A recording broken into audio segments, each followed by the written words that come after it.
Hello, everybody. It is time for another episode of Slam Talk Sports. I'm Slam, and I actually have a third-party agreement with the Lobster Cave. Delicious. What are we talking about this week? Well, it is the preview show, so we'll be unpacking all the teams for round 2 and also giving a little bit of a betting insight on a couple of the tips and tricks and fancies that I like for round 2. But of course, we always start the preview episode with a recap of Thursday night football, and it was those damn Hollywood Hawks. They looked more like Charles Bronson than they did Lindsay Lohan this week.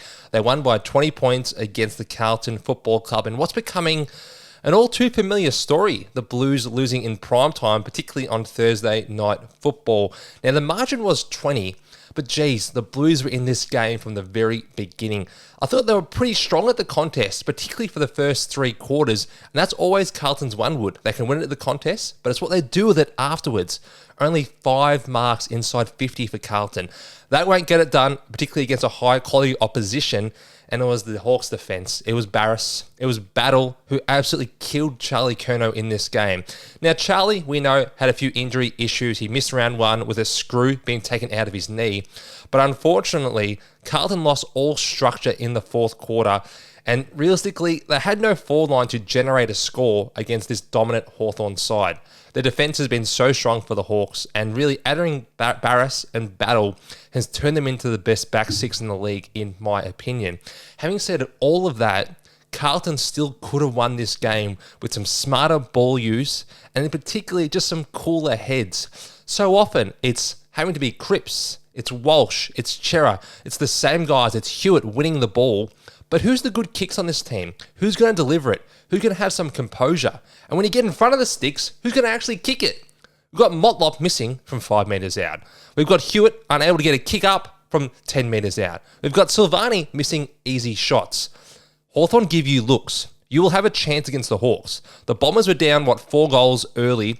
That was the death knell for that game. They couldn't make up that margin. But geez, Hawthorn were able to give you plenty of looks in the second half. And they gave plenty of looks to Carlton as well. I wouldn't be rushing to microwave your membership if you're a Carlton fan. It is not all done and dusted. Hawthorn are a very good side. But every time that Carlton challenged, they put a bit of a run together. I mean, my mind goes to, was it the second or third quarter, when TDK said, hey, come with me now, I'm going to show you how. He grabs it, he gets out the middle, goal. Centre clearance, again, led by TDK. Goal. I thought, this is it. This is when Carlton are going to make that push and go and win this game. Hawthorn respond. They always bloody respond. It is so frustrating playing against this side because they always find a way to hand it back. They always find a way to get the ball back in their forward 50 and score through the ease with 3-4 smart kicks.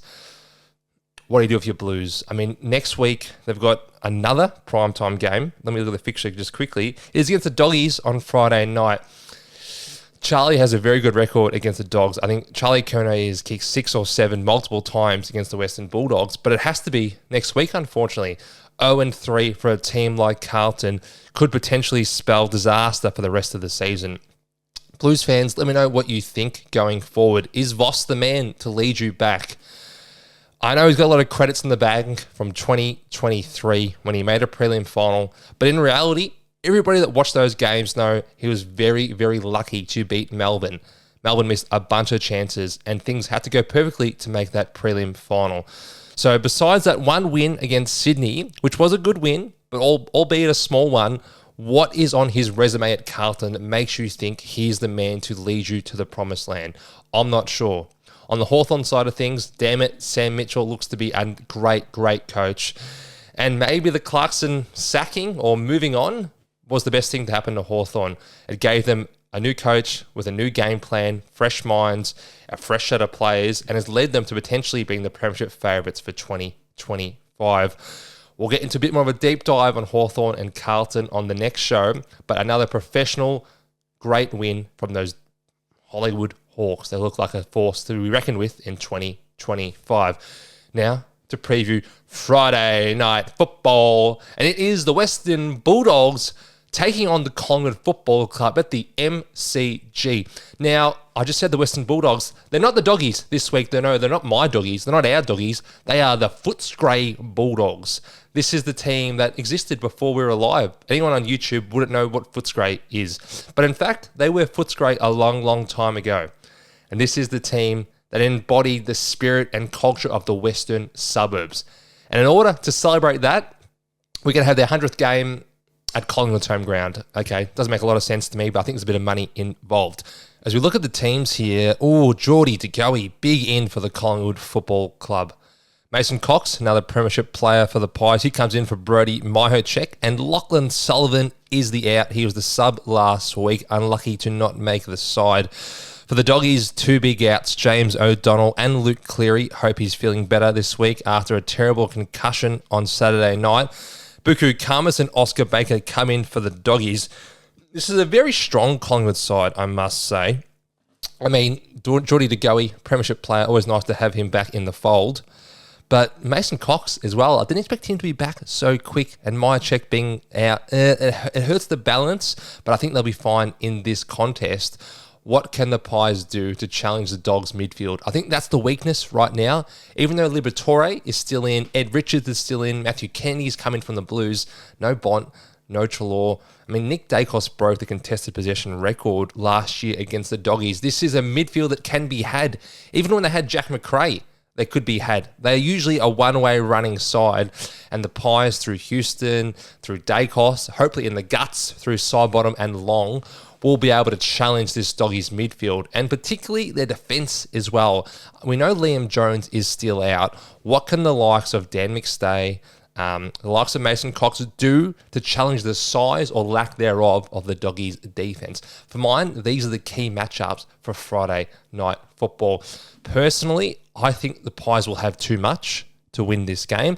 I think the line currently sits at, as I consult my notes, I think the line currently sits at 9.5 points. That seems pretty solid if you want to back the Pies. I mean, usually if you're going to win, you're going to win by more than 10 points.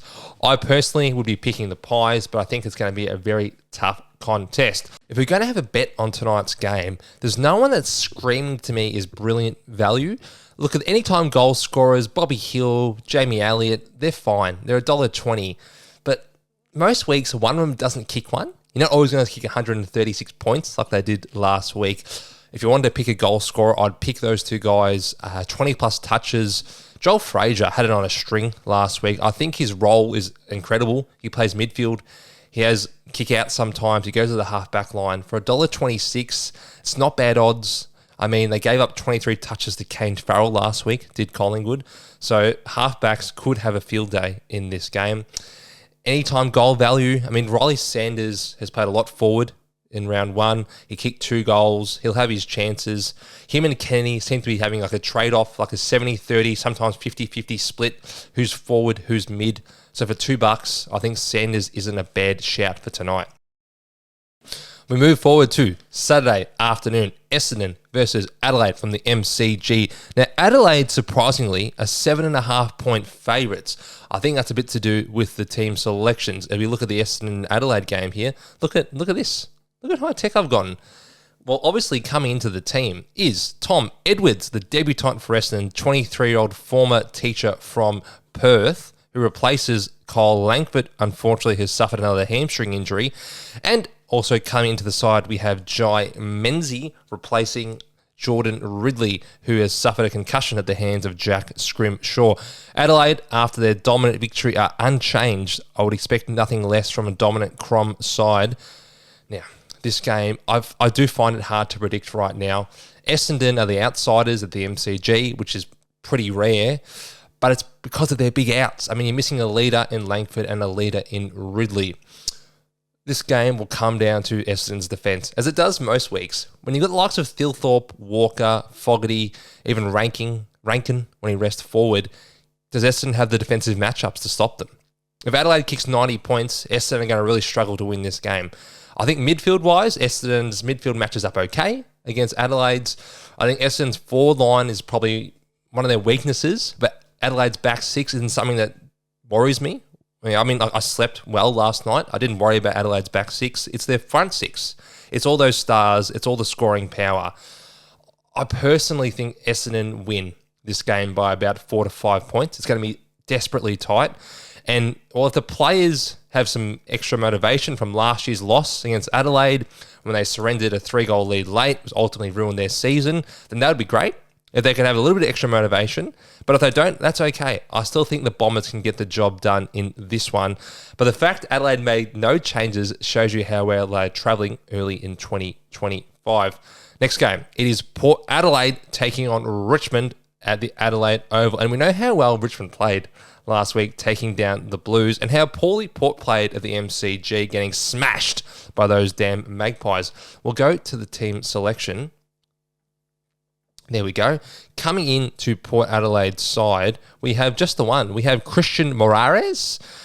Excuse me if I pronounce that wrong. Christian Moraes. There, you see him on the interchange bench. And coming out was Jeremy Finlayson, who I correctly called would be dropped heavily to the sandful. Richmond's team, we've just got 2 changes for Richmond. We have Liam Fawcett coming in for Tom Lynch, who's been suspended. And of course, Caleb Smith comes in for Tyler Sonsi, who's been omitted. Relatively strong side for Port Adelaide. Only really missing, Zach Butters in terms of their star power at the moment. Richmond have selected pretty much their best team without Tom Lynch. The line is 40 points in this one. I think Port Adelaide will take care of business. Will it be by 40? I'm uncertain. But I think they're the far better side, the more mature side. You'd think the better coach side as well. They should take care of business. This is 4:40 Melbourne time. So I think this is the perfect dog walk time. If you've got a Labradoodle, a cute little cavoodle, hey, even a Staffy, this is usually when I go walk the dog. I put the SEN in the ears. I put the KO on the phone if I've got KO. And I go walk the dog for 45 minutes to an hour and watch the second half. I mean, these games are usually garbage unless you've got 2 really good teams.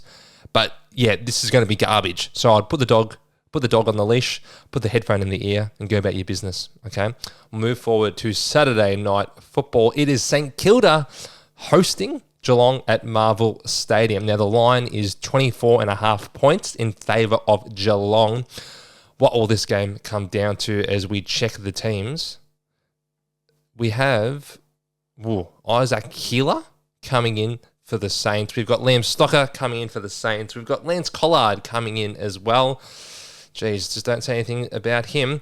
Zane Cordy comes out. Ari Schoenmaker, Harry Boyd, and Angus Hasty also come out for the Saints. Jeez, why have you dropped 2 of my Supercoach players, Ross? You absolute idiot.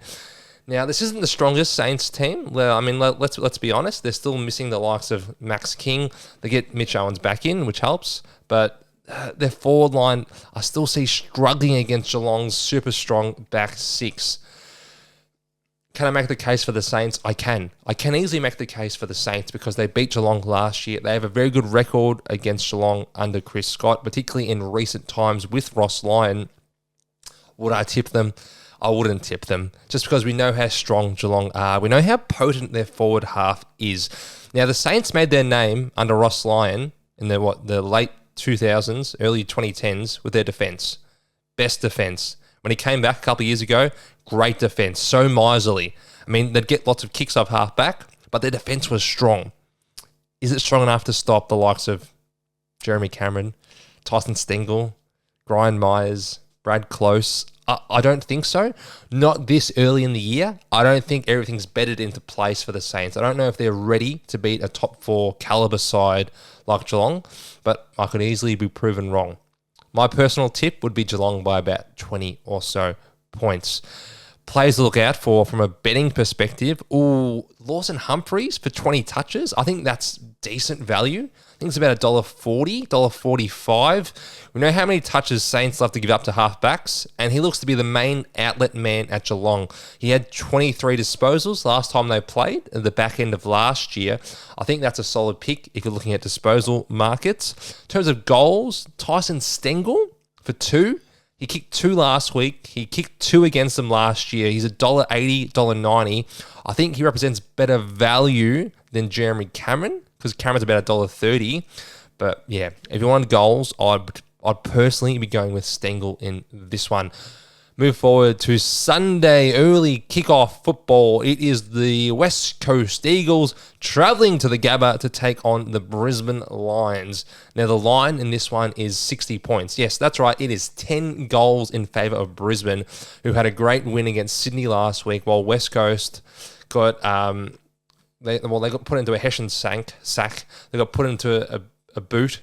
They got slapped around, and then they got sold on the Albanian black market. I mean, that's what happened to them. Because after about 8 o'clock, I didn't recognise any of those Eagles players. I mean, they were barely AFL footballers. Let's look at the teams here for Brisbane and West Coast. Obviously, we've got a few changes here with Brisbane. Sorry, I'll just adjust this. Devon Robertson potentially coming in. Sam Day is definitely coming in. Now, the rest are extended benches, so I won't give you any misinformation on who's actually playing and not playing. But we know for sure that Brandon Starchevich is out after suffering a concussion. He's third in the last 15 games. Kai Lohman had a slight ankle injury. He missed most of that game against the Swans. Shouldn't be too serious. And Darcy Fort has been omitted. On the West Coast side of things, Jake Waterman comes out.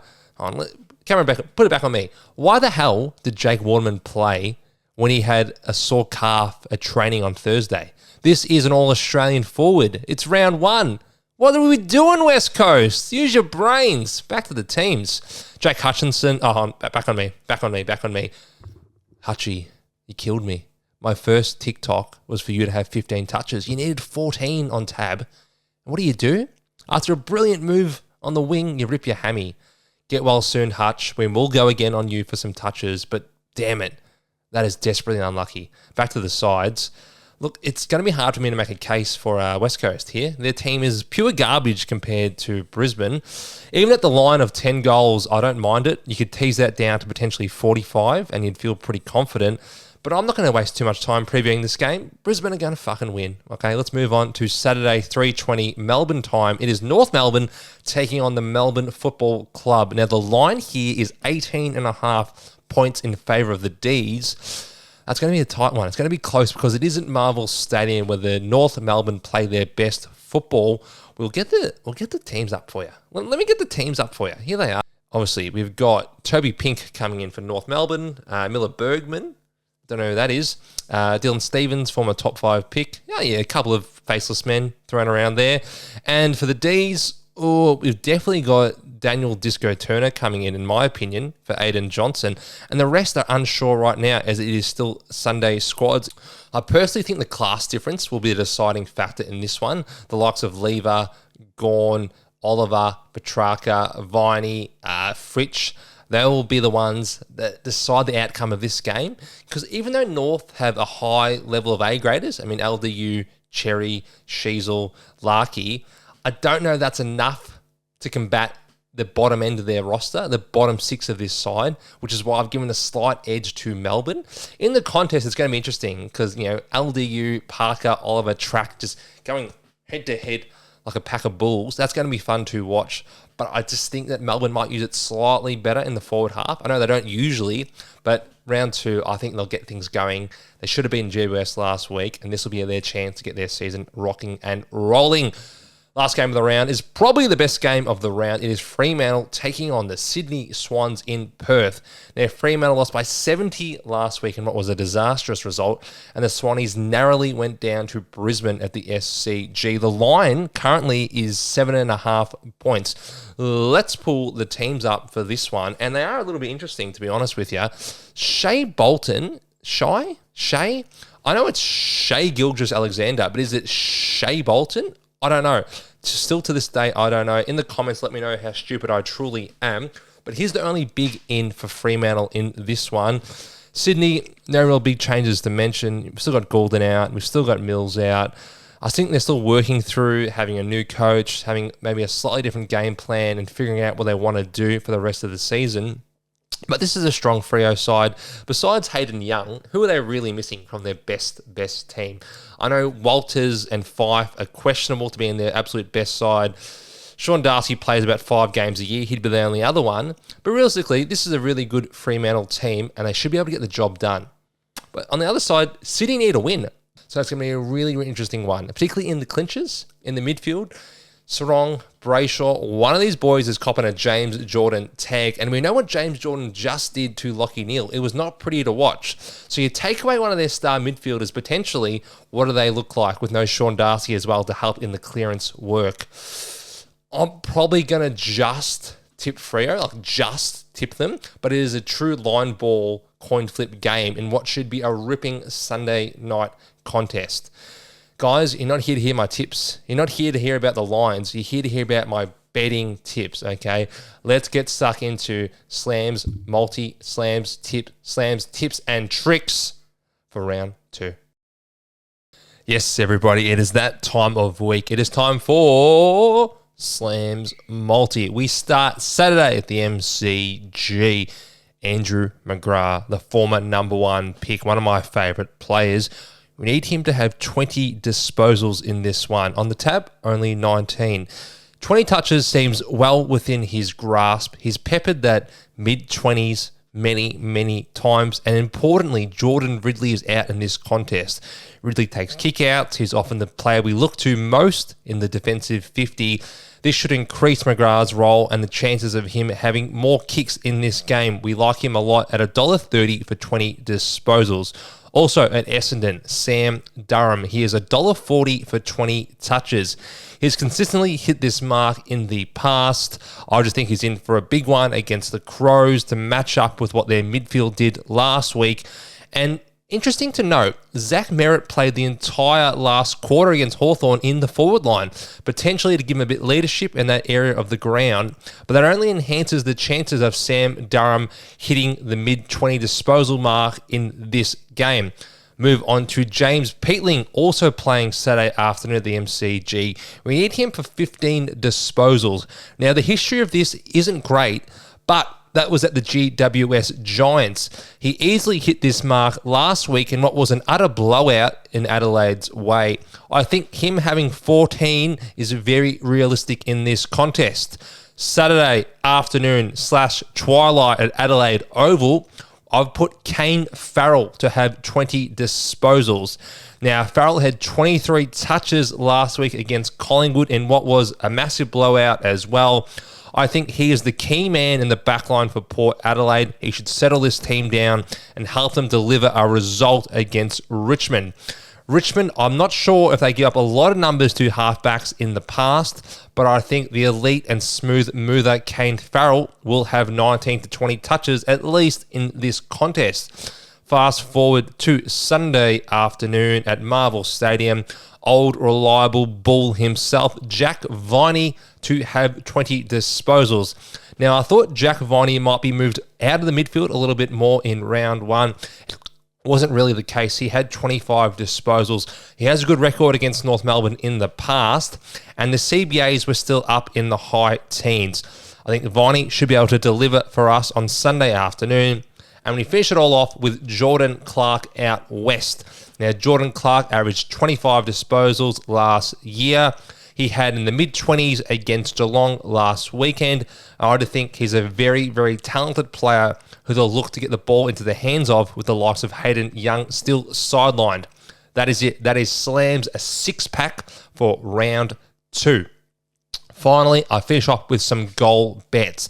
Now, this isn't exactly a multi or a recommended bet. I just think all these players are in a good position to hit this mark.